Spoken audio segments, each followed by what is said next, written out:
Chers compatriotes, nous sommes arrivés à la fin de l'année 2020 qui est un moment particulier à plus d'un titre. Pour les croyants dont la majorité de notre peuple et moi-même faisons partie,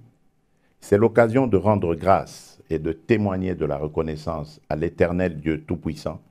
pour avoir protégé le pays et le peuple contre divers dangers qui ont menacé la cohésion sociale. C'est aussi le moment de prier et de méditer sur notre avenir à partir de l'expérience passée. C'est surtout l'occasion de faire le bilan sur l'année passée et la possibilité de formuler des vœux pour demain et de prendre de bonnes résolutions pour atteindre la félicité collective et individuelle. Mes chers compatriotes, nul n'ignore que l'année 2020 qui s'achève fut une année particulièrement éprouvante pour le monde en général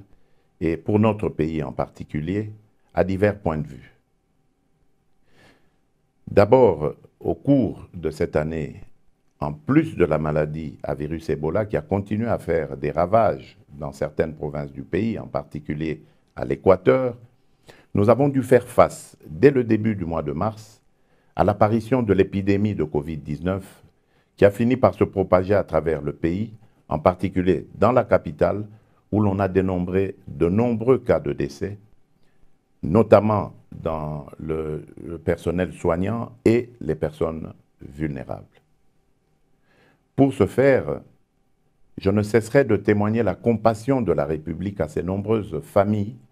qui ont ressenti la douleur de perdre, parfois en un temps record, plusieurs proches. De même, je continuerai à marquer mon soutien indéfectible à l'ensemble des acteurs, internes et internationaux, qui sont intervenus et continuent d'intervenir, ont fourni et continuent de fournir diversement des efforts louables, tantôt pour soigner et soutenir les malades, tantôt pour imposer les mesures barrières et celles autres susceptibles de faire face aux effets néfastes de la Covid-19. J'ai l'espoir que dans les jours à venir, grâce notamment aux recherches et découvertes en cours, l'on parviendra à trouver un traitement efficace pour soigner cette épidémie. Du reste, le taux de guérison enregistré depuis quelque temps nous permet de rester optimistes. Mes chers compatriotes, l'année 2020 a été également très mouvementée au plan politique pour les raisons dorénavant mieux connues de chacun de nous. Les zones de turbulence traversées tout au long de l'année 2020 par la coalition FCC-Cash qui a fini par éclater, loin de créer une fracture insurmontable entre acteurs politiques des deux camps, ont plutôt fait naître une nouvelle dynamique autour de l'union sacrée de la nation qui regroupe désormais les femmes et les hommes aussi bien de ces deux plateformes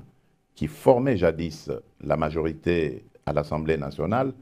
que des autres tendances politiques, tous unis par une cause, la promotion du bien-être de notre peuple.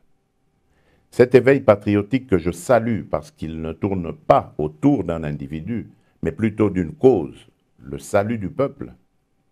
constitue une fierté nationale qui non seulement doit faire partie de notre passé, mais aussi et surtout doit définir notre présent et notre avenir. À tous ces élus du peuple qui se sont rassemblés pour cette noble cause autour de moi, la patrie vous sera à jamais reconnaissante.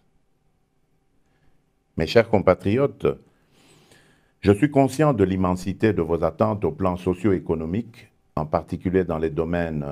tels que la sécurité, l'emploi, l'accès aux soins de santé de base, à l'eau potable, à l'électricité, à l'éducation, etc. Ces attentes qui sont légitimes ont été mises à rude épreuve, sinon compliquées par les contraintes imposées par les mesures prises pour faire face à la pandémie de Covid-19. Je mesure parfaitement la valeur des sacrifices que vous endurez chaque jour pour supporter cette situation injuste et qui peut justifier que d'aucuns perdent certaines convictions parce que noyés dans le flot de contrariété.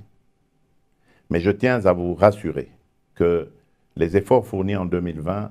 vont être accrus en 2021 en utilisant toutes les ressources du pays, humaines, techniques, financières et autres, pour améliorer la situation, particulièrement sur les plans sécuritaires et infrastructurels. Devant ces difficultés auxquelles nous sommes confrontés, plus d'amour et de solidarité, plus de travail et de patriotisme nous permettront de mieux affronter les défis de l'année qui vient. Mes chers compatriotes, l'année 2021 offre à notre pays l'opportunité sur le plan de la politique extérieure de présider l'Union africaine pour l'exercice 2021-2022. À ce titre, notre pays sera fortement sollicité au courant de l'année prochaine. C'est pourquoi j'invite les Congolaises et les Congolais